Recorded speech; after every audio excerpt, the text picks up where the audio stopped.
Assalomu alaykum kichik do'stlar. Bugungi anglaydigan cho'chkimiz Polton keldi. Ko'l bo'yida bir ko'p ko'li behisi daraxt bor ekan. Daraxt ostida bir toshqin yashaydi ekan. Bir kuni shamol chiqib daraxtdagi ko'li behisi Polton qilib suvga tushib ketibdi.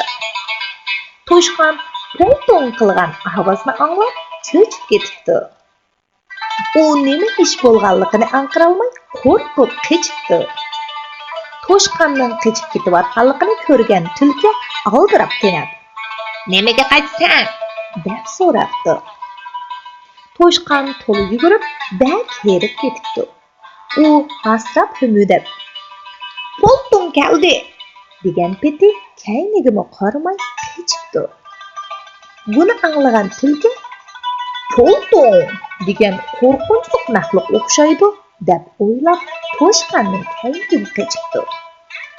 Maymun o'chkisining o'lar terilishiga qaramay qechayotganligini ko'rib hayron qoldi. Ularning "Polton keldi, tez qoch" deganini anglagan maymun ular bilan tang qechibdi. It ehmoq ularni ko'rib kaynidan qechibdi. Fil, chashqan, chipar bug'a orqada qolishdan qo'rqib, ular terilishiga qaramay ularni qechibdi. Ularning churqirashgan ovozi uxlayotgan shirni uyg'otib o'tibdi. Shir ularning oldini to'sib, "Hey, sizlar nimishqa qochdinglar?" deb so'rabdi. Ko'pchilik chipar bug'idan so'rabdi. Chipar bug'a maymundan so'rabdi. Ammo hech kim bir narsa deb berolmabdi.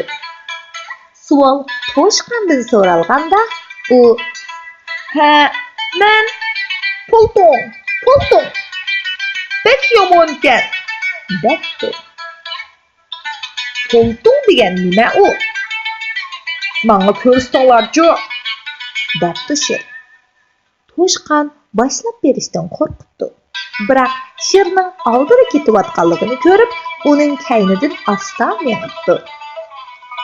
Shuning bilan ko'pchilik shirga agishib, ko'l bo'yiga qarab mengibdi. Ular ko'l bo'yiga kelib qarasa, atrofda hech nima yo'q ekan. Ular toshqindan "Sen aytgan Polton qani?"